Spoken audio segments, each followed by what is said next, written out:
Olá, você que me segue no Rodrigo Silva Arqueologia. Estamos aqui mais uma vez na semana para conversarmos sobre Bíblia Sagrada, contexto da Bíblia, a história e como a arqueologia, o evento, os contextos do passado nos ajudam a conhecer mais a palavra de Deus. Mas antes de entrar no assunto de hoje, eu quero fazer dois convites a você.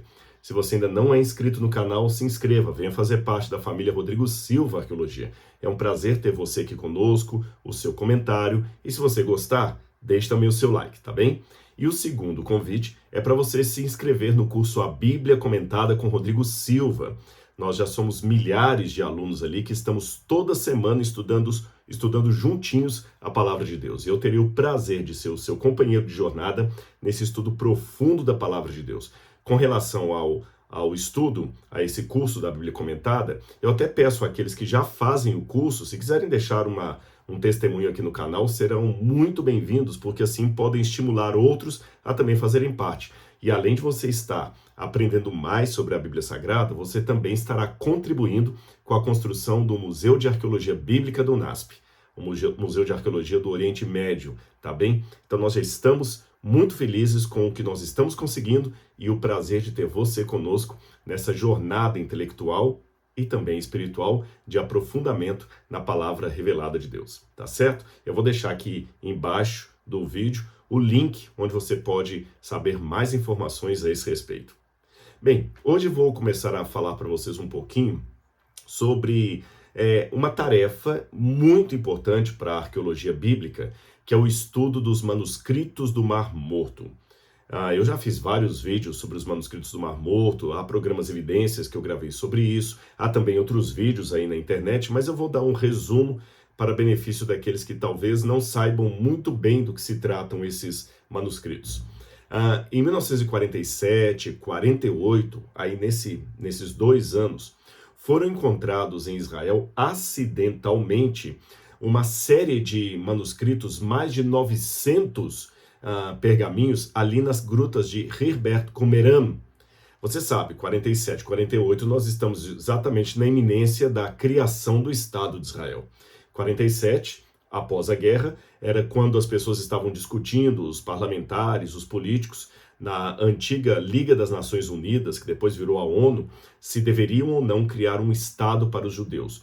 Os judeus haviam perdido o seu direito, a sua propriedade, a sua terra, o seu Estado, de maneira quase definitiva, na época de Adriano, imperador de Roma, que entre 132 e 135 de nossa era, combateu a rebelião de Bar Kokhba, expulsou de vez os judeus da região e trouxe para ali outros povos e rebatizou a terra com o nome de Filistina, que é um trocadilho para Palestina.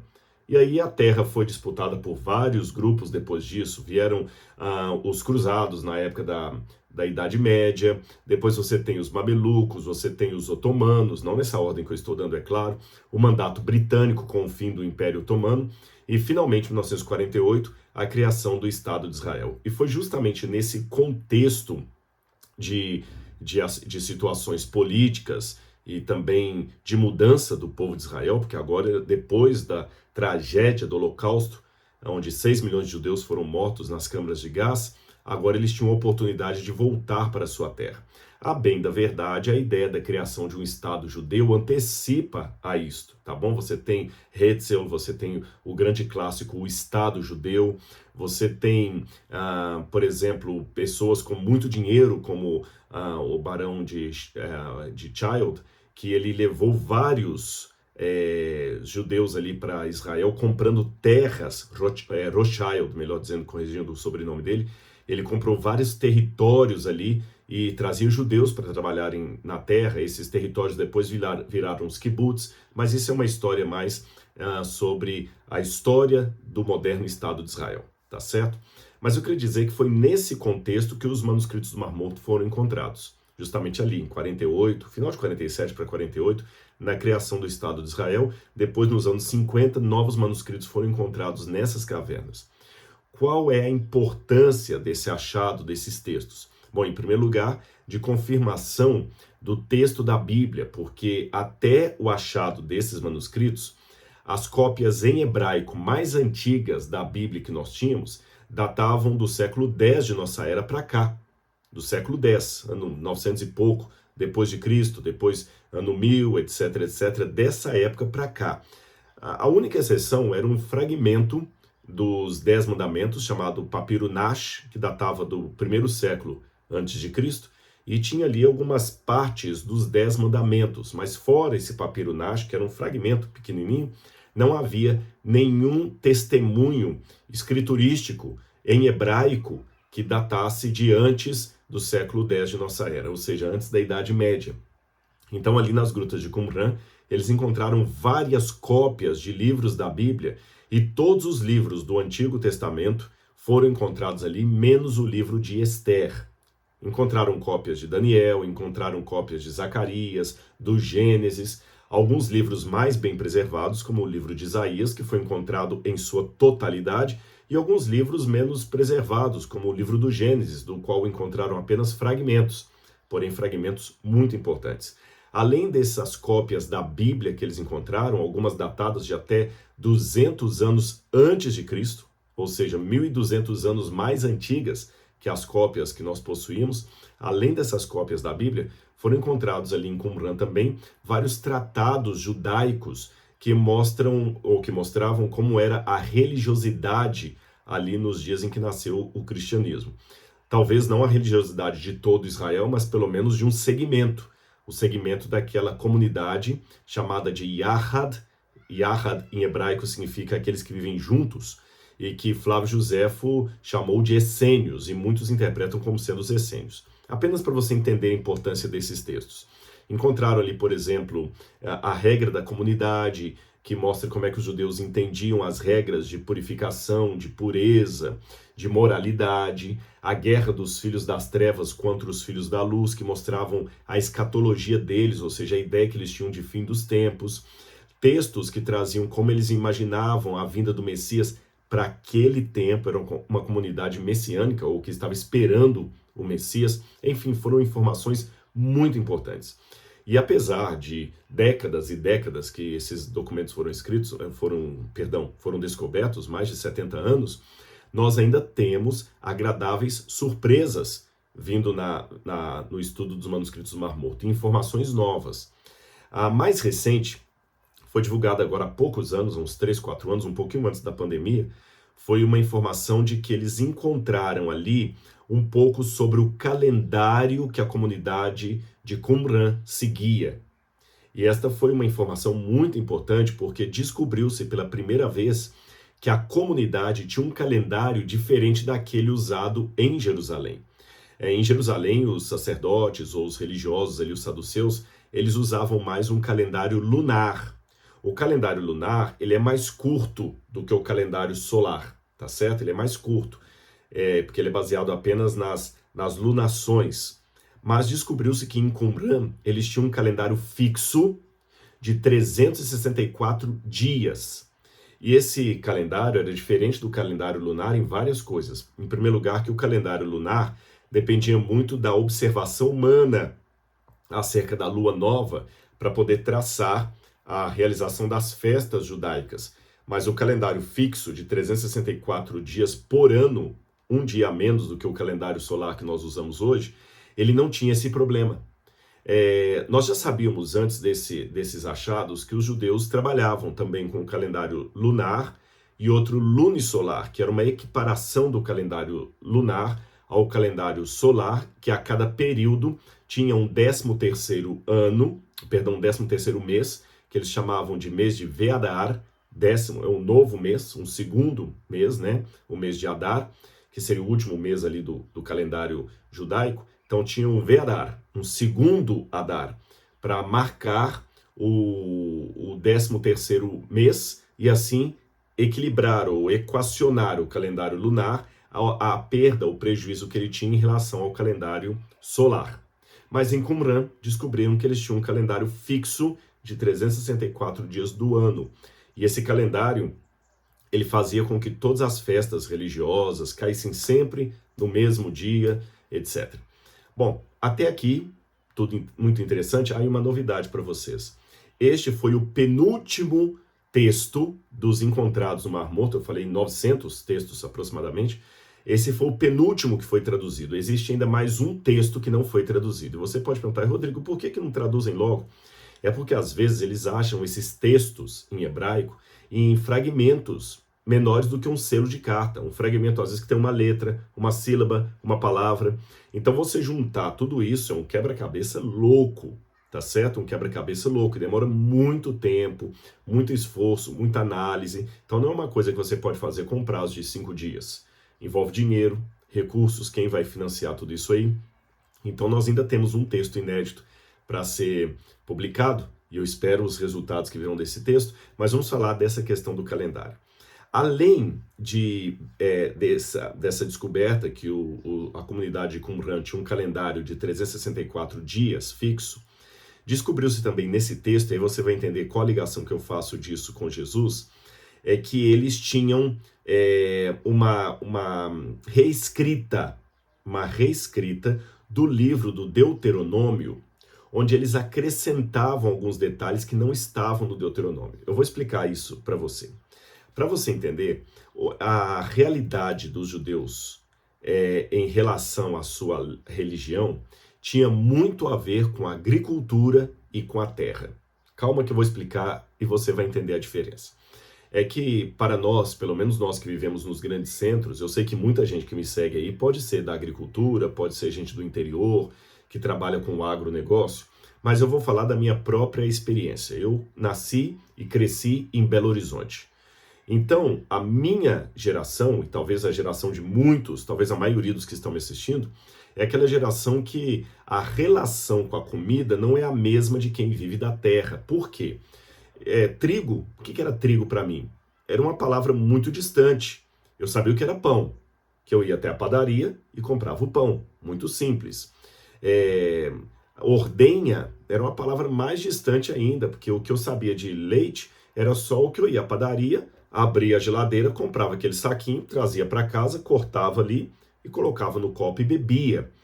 Eu não tinha toda aquela ideia de criança, embora eu lembre que na quinta série, que seria o 6º ano atual, eu fiz um trabalho de ciências sobre os laticínios, como é que eles saíam do campo, chegavam até aqui. Eu lembro com os colegas mostrando aquele carrinho, a gente comprou vários vidrinhos assim, cheios de leite, mas era um trabalho de criança de 6º ano, nem se compara ao conhecimento que um especialista em agropecuária, em agronegócios teria, tá certo? Era um trabalho muito simplório. Continuava valendo para a minha experiência a ideia de que os produtos era só abrir a geladeira ou ir ao supermercado, à padaria e comprar. Ainda que nas aulas de geografia e no trabalho de ciências eu tinha feito esse estudo, tá certo? A nossa relação com a comida era esta. Era não querer comer aquilo ali, tá certo? Lembra aqueles que foram, como eu, difíceis de comer? Que às vezes a mãe tinha até que colocar uma correia em cima da mesa, vai terminar de comer isso aqui tudo, enquanto não terminar, não sai daqui. Foi a geração na qual eu fui criado. Eu sei que hoje os pais não fazem muito isso, mas no meu tempo fazia. Você era obrigado a comer tudo. E tinha coisa que você não gostava e tudo mais. Você não tinha essa ideia de agricultura. O povo de Israel era o extremo oposto dessa realidade na qual eu e você fomos criados. Eles dependiam inteiramente da terra e da fé em Deus, que abençoava a terra para que eles tivessem comida. Principalmente em Israel, onde você não tem aquela quantidade de chuvas que nós temos hoje, tá certo? Aliás, grosso modo, eu posso falar que Israel tem duas chuvas assim mais, 2 períodos chuvosos mais fixos. São aquelas chuvas de inverno, que começam ali no mês de Kislev. Você tem um pouquinho de chuvas que caem também em outubro ali, né? Mas as grandes chuvas, o tempo de chuvas mesmo é ali o inverno, que são chuvas até perigosas. Vão desde o mês de Kislev até o mês de Shevat, que pega ali o final do nosso dezembro e tudo, que é o período de inverno. É uma chuva que ela pode matar a agricultura. E você tinha aquelas outras chuvas próprias para amadurecimento do grão, do trigo, a gente chama de chuva serode e temporã, uma que acontece mais ou menos na primavera ali, e a outra no outono, tá certo? Mas outono, primavera, inverno, eu estou falando do hemisfério norte. O nosso inverno aqui é no meio do ano, é julho. Para eles o inverno é dezembro. O outono deles ali é pelo mês de outubro. E a primavera deles é o mês de março, de final de março, abril, tá certo? Um pedaço de maio. Essa que é a primavera do pessoal do Oriente Médio. Então, pessoal, a terra, durante o período de estiagem, ela fica dura. A terra do Antigo Oriente Médio, até hoje em Israel, a terra fica dura como pedra. Não dá para plantar nada. Não dá para plantar nada. A bem da verdade, os judeus hoje adquiriram, os israelenses, eles criaram técnicas de gotejamento, onde você quase consegue colher e plantar o ano inteiro. Mas isso eu estou falando do Israel moderno. Nos tempos da Bíblia, eles não tinham técnicas de gotejamento. Dependiam da chuva mesmo, tá certo? Da chuva. Então você precisava que a chuva caísse no período certo, e não era como no Brasil, que a estação chuvosa vem, mas às vezes está sol, começa a chover. Não, lá é muito fixa. As estações são muito fixas. Então a chuva vem, molha a terra, e quando a terra está úmida, aí que você pode jogar a semente. Depois tem que ter outra chuva que faz a semente maturar para você poder colher. E se não chove, se é um período de estiagem, gente, eles estavam perdidos. Você tinha até que estocar alimento todo ano. Se a colheita foi boa, você estocava comida, porque se no ano seguinte não tivesse chuva, a colheita podia ser pobre. E se acabassem os grãos da sua casa, você não adiantava ir à padaria e comprar mais, ir ao supermercado. Não existia isso. Esquece essa nossa vida de hoje, que você encontra maçã durante os 12 meses do ano, encontra banana os 12 meses do ano, que mesmo algumas frutas que sejam sazonais, mas a maior parte das frutas que nós comemos tem o ano todo. O arroz tem o ano todo, o feijão tem o ano todo, está lá no supermercado. Pode ser até um produto que foi guardado em refrigerador e foi colhido há 2 anos atrás, mas a gente vai no supermercado e encontra. Para eles não era assim. Se não houvesse chuva, não tinha colheita. Se não tivesse colheita, era passar fome. Eu vou dizer 1 ou 2 elementos da Bíblia aqui, exemplos da Bíblia para servir de ilustração. A viúva de Sarepta teve um período de grande seca, estiagem, e o profeta vai à casa da viúva de Sarepta e ele fala: o que você tem para comer? Ela falou: tem um pouco de farinha, um pouco de azeite, vou fazer um bolo para eu e o menino comermos e depois vamos morrer. Também na época de José do Egito, que houve uma grande estiagem em Canaã, e também no Egito, mas o Egito tinha guardado comida. Aí os filhos de Jacó têm que ir ao Egito para comprar alimento. Então isso era muito comum nos tempos da Bíblia. Então toda vez que vinha uma chuva, para eles era um motivo de grande alegria. Até hoje em Israel, quando chove para eles é muito bom. Às vezes eu estou com um grupo lá, começa a ameaçar chover, o pessoal: nós vamos orar a Deus para não chover. Aí o israelense: não, pelo amor de Deus, orem para que chova. A gente precisa de chuva aqui em Israel. Não é como o Brasil, um país tropical, tá certo? Então, essa relação deles com a terra e com o alimento era muito forte, porque se a terra não produz, ele não tem grão. Se ele não tem grão, ele não tem farinha. Se ele não tem farinha, ele não tem pão. Vai comer o quê? Pedra? Eles também não tinham com o alimento essa ideia ocidental moderna de fast food, de jantar de negócios, sabe? Eu vou assistir um filme e vou comer. Não existia isso. A comida era algo muito sagrado, tanto é que nas regras de etiqueta do Antigo Oriente Médio, do Antigo Oriente Próximo, da época da Bíblia, comer em pé era uma tremenda falta de educação. Você tinha que comer sentado. Desperdiçar comida, nem se fala. Uma pessoa que desperdiçasse comida, uma festa que sobrava alimentos, era uma grande nódoa no caráter do anfitrião. Então você vê que era muito importante a ideia da comida para eles. Convidar alguém para comer era o maior convite que você podia fazer. E se a pessoa recusasse comer com você, era uma tremenda ofensa. Aí você agora, com base nisso que eu falei, entende Jesus dizendo: eis que estou à porta e bato. Se alguém ouvir a minha voz e abrir a porta, entrarei em sua casa, cearei com ele e ele comigo. Você entende também a importância de Jesus ter colocado no coração do Pai Nosso: o pão de cada dia nos dê hoje. O pão cotidiano, o nosso pão, nos dê hoje. Tá certo? Aí você vê também por que eles chamavam uma cidade de Bethlehem, ou Belém, casa do pão. Isso era muito sério. E esse texto dos manuscritos do Mar Morto que foi encontrado, ele pega essas festas religiosas ali, só que ele acrescenta alguns detalhes que não estavam no Deuteronômio. Isso é importante. Por quê? Os 4 alimentos mais importantes da terra, as 4 produções da terra mais importantes, fora as produções animais, né? Eu não vou falar nem de carne nem de leite, eu vou falar das produções de agricultura mesmo. As 4 mais importantes eram a cevada e o trigo, que acabavam virando uma só, tá certo? Era a colheita da cevada e do trigo que produzia o pão, era a cevada e o trigo. Você tinha a colheita da uva e a colheita da azeitona, que produzia o azeite, tá certo? Então, se eu juntar a cevada e o trigo num só, lembrando que eu, como falei, a cevada e o trigo eram grãos para fazerem especialmente massa para pão. A cevada, como ela tem menos valor de nutriente, era o pão da pessoa mais pobre, era o pão da carência. O trigo era o pão da pessoa que tinha mais condição financeira, era um pão mais substancial, tá certo? Então você colhia o trigo, a cevada, por exemplo, ela era colhida a partir do início do equinócio primaveril. O equinócio, você sabe, é quando o dia e a noite começam a ter a mesma duração, é na primavera que isso acontece.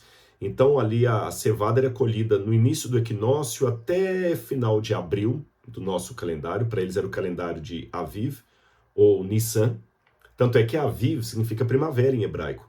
A cidade de Tel Aviv significa colina da primavera, Tel Aviv. Então, eles chamavam o mês de Aviv, ou o mês da primavera, ou também de Nissan, que era o nome que eles tinham herdado ali da Babilônia, tá certo? Então, você tinha ali a colheita da cevada. No final de abril, mais ou menos, até maio, você tinha a colheita do trigo. E aí, nessa colheita, tinha uma festa toda especial, que é a festa quando você levava os primeiros molhos para Deus, de trigo que você colheu, de trigo que você colheu. Aí, no mês de junho e julho, começam a colheita das primeiras uvas. As primeiras uvas saem ali em junho e julho, embora o mês primordial para a colheita das uvas vai ser em setembro. Então, mais ou menos ali em junho, julho, eles já tinham a colheita de algumas uvas, né? Mas as principais eram colhidas em agosto e setembro. E depois, no final, lá pelo mês de outubro, você tinha a colheita... desde agosto, na verdade. De agosto até outubro, você colhe a azeitona. E o azeite também é muito importante, porque olha as vantagens do azeite. Era com o azeite que você fazia, no azeite que você manipulava os remédios, porque o azeite tem um poder cicatrizante, o azeite purifica. Lembra a parábola do bom samaritano, que o sujeito pegou o homem machucado no caminho, o samaritano, e colocou nas feridas dele vinho, olha a uva aí, olha, para esterilizar, e azeite. O azeite também servia para você colocar o perfume.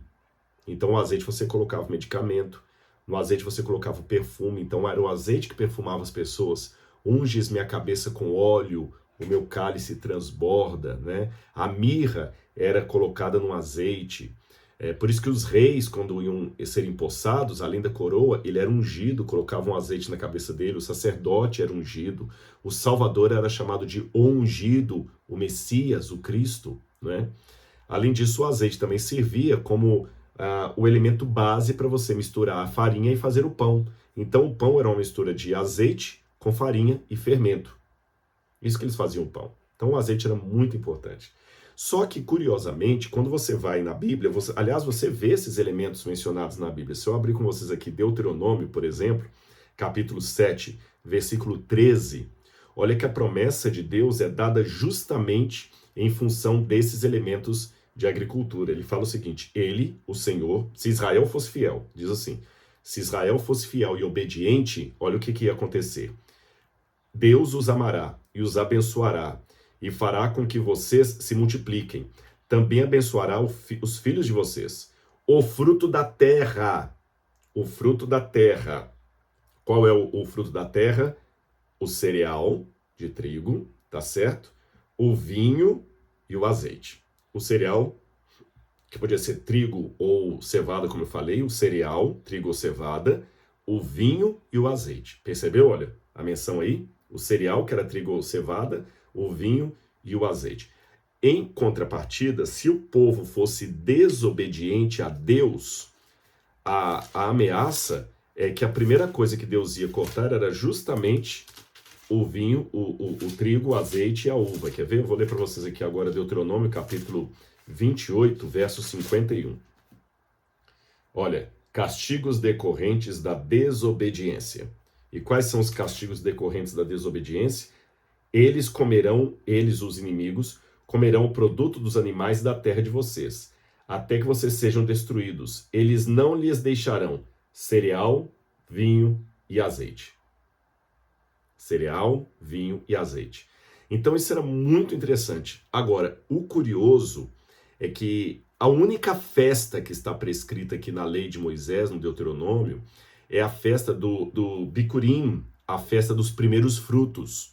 E a festa do Bicurim, dos primeiros frutos, é uma festa mais voltada para a colheita de cevada e de trigo. Não há uma menção direta, explícita, a uma festa também da colheita, nem da uva, nem do vinho. Perdão, nem do azeite, da azeitona. Nem da uva, nem da azeitona. Não há essa festa. Embora até a expressão apareça como sendo uma festividade isso aqui, mas não tem uma legislação judaica para aquilo ali. Porém, nesse documento de Qumran, foi acrescentado, aliás, até tem uma curiosidade de um desses documentos que eles encontraram, que o escriba, parece que ele colocou as festas religiosas, mas ele errou. Aí chegou um escriba posterior e corrigiu, fazendo anotações ali, com festas que deveriam ser acrescentadas. Então acrescentaram-se duas festas. A festa do vinho novo e a festa do azeite novo. Tá certo? A festa do vinho novo e do azeite novo. Uma festa deveria ser comemorada 50 dias depois da festa das semanas, a festa do Shavuot, também chamada de Pentecostes, e o outro deveria ser 50 dias depois disso. E essas festas, elas são chamadas de Tekufá. Tekufá, embora alguns traduzam Tekufá como equinócio, essa é uma tradução errada, tá bom? Tekufá, em hebraico, significa mais um ciclo que se fecha. Uma estação, um ciclo, tá bom? Tekufá.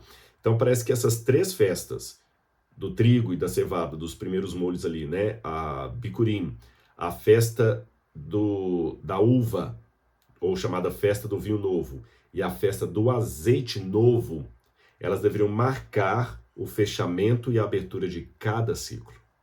De cada ciclo. Aí, com esse elemento em mente, fica claro para mim um detalhe do Evangelho de João que muitas vezes eu li e não tinha entendido muito. Você vai ver que João, ele faz justamente um destaque no ministério de Jesus de 3 episódios que envolvem justamente esses 3 elementos que eu falei. Quer ver? Quando Jesus faz o primeiro milagre dele, em João capítulo 2, em Caná da Galileia, o que Jesus faz? Ele transforma, João capítulo 2, ele transforma a água em vinho. E é interessante que esse vinho que Jesus transforma, Jesus manda que eles enchessem de água 12 talhas de pedra, 6 talhas de pedra, aliás, 6 talhas de pedra, ou potes de pedra que haviam ali, por causa da purificação dos judeus. O curioso é que quando acaba o vinho na casa, durante a festa, e dentro desse contexto você sabe o que significa acabar o vinho, o que significa acabar o fruto da vide, da uva, né? Eles tinham ali as 6 talhas de pedra que deveriam já estar com água, porque os judeus deveriam se purificar com essa água sempre. Mas parece que essas 6 talhas de pedra estavam vazias. Então eles não estavam seguindo tanto à risca o sistema de purificação da lei de Moisés. Aí Jesus manda encher as 6 talhas de água e transforma essa água em vinho. Então eu tenho um elemento já aqui mencionado, o vinho. Quando eu vou mais à frente com Jesus, no capítulo 6 de João, verso 51, Jesus vai falar uma coisa que vai deixar os judeus loucos da vida com ele. Ele vai dizer o seguinte, eu vou ler desde o verso 47, João 6, 47 em diante. Em verdade, lhes digo, quem crê em mim tem vida eterna. Eu sou o pão da vida. Eu sou o pão da vida. Os pais de vocês comeram maná no deserto e morreram. Este é o pão que desce do céu, para que todo que dele comer não pereça. Eu sou o pão vivo que desceu do céu. Então já tem Jesus fazendo referência ao segundo grande elemento da terra. Tanto é que uma das orações mais lindas que os judeus fazem para a refeição é Baruch atah Adonai, bendito seja o Senhor, Eloheinu melech, o nosso rei, Eloheinu melech, haolam hamotzi, de todo o universo, por todo haolam hamotzi, lechem miharetz, por todos os pães que brotam da terra. Nós te louvamos, Rei do Universo, nosso Rei do Universo, nós te louvamos ou te bendizemos, por todo o pão que vem da terra, tá certo? Lechem haaretz, ou seja, todo o pão, tudo que brota da terra, todo fruto da terra. E aqui Jesus fala, eu sou o pão vivo, que vai trazer a paz para vocês. E por fim, no final do ministério de Jesus, quando você vai lá, um pouco antes da morte de Jesus, naquela semana fatídica que um monte de coisa vai acontecer, Jesus é ungido 6 dias antes da Páscoa, Jesus é ungido em Betânia. E é interessante que a Bíblia fala, capítulo 12 de João, 6 dias antes da Páscoa, Jesus foi para Betânia, onde estava Lázaro, a quem ele tinha ressuscitado entre os mortos. Prepararam-lhe ali uma ceia, Marta servia e Lázaro era um dos que estavam à mesa com Jesus. Então Maria, pegando um frasco de perfume de nardo puro, eu falei com vocês que o nardo na época era misturado com o quê? Com o azeite da oliva, da azeitona. Pegou um frasco de nardo, de perfume de nardo muito precioso e ungiu os pés de Jesus e os enxugou com seus cabelos. E toda a casa se encheu com o cheiro do perfume. E Jesus fala, esse perfume que ela está me ungindo é o que vai me ungir na minha morte. Você percebeu como os 3 elementos sempre gravitam em torno do ministério de Jesus? O trigo, o cereal, trigo e cevada, pão, a uva, vinho e a azeitona, o azeite. Só para fechar isso aqui, me chama a atenção também que no Apocalipse, quando vai falar dos 7 selos, João tem a visão do Apocalipse toda codificada, olha como entender a cultura daquele tempo me ajuda até a compreender um pouquinho também as imagens do Apocalipse. Apocalipse capítulo 6, versículo 6 em diante, diz assim, eu vou ler até a partir do verso 5. Quando o Cordeiro quebrou o 3º selo, ouvi o 3º ser vivente dizendo, venha. Então olhei e eis um cavaleiro preto, e o seu cavaleiro, eis o cavalo preto, e o seu cavaleiro com uma balança na mão. E ouvi o que parecia uma voz do meio dos 4 seres viventes dizendo, uma medida de trigo por 1 denário, 3 medidas de cevada por 1 denário. Aqui eu já vejo a incongruência dos valores, porque a cevada era muito mais barata do que o trigo. Se o trigo estava sendo vendido pelo mesmo valor da cevada, é porque estava tendo falta de comida no comércio, a ponto que a cevada encareceu. Sabe quando faltam produtos no mercado e acontece inflação? A cevada estava sendo vendida pelo mesmo valor do trigo, quer dizer, não estava tendo alimento. Uma medida de trigo por 1 denário, 3 medidas de cevada por 1 denário. E você pode falar, tudo bem, mas aqui a diferença é que o trigo é 1 medida, as cevadas são 3. Porém, pelo costume da época, mesmo assim a cevada deveria ser mais barata. Deveria ser bem mais barata. Então as 3 medidas de cevada aqui ficam valendo o tanto de uma medida de trigo. É uma carência. E ainda diz, não danifique o azeite e o vinho. Ó, cevada, trigo, azeite e vinho. Um símbolo claro aqui de elementos que tem toda relação com a cultura da Bíblia, mas eu não vou explicar o Apocalipse, senão fugiria do meu assunto. Mas você viu que interessante como é que o estudo dessa cultura, desses elementos históricos, nos ajuda a compreender melhor a palavra de Deus? É mais ou menos esse tipo de linha que eu sigo nesse curso A Bíblia Comentada com Rodrigo Silva, onde a gente vai estudando a cultura e através dela compreendendo melhor a palavra de Deus e também através das línguas originais e de outros elementos que nós vamos pontuando, tá certo? Que Deus abençoe muito a sua vida e que você possa realmente ter em Jesus o fruto da terra, que traz uma satisfação para o corpo e também para a alma. Sacia a fome, a sede, de uma maneira eterna e completa. Que Deus abençoe você. Um grande abraço e até o nosso próximo vídeo. Tchau, tchau.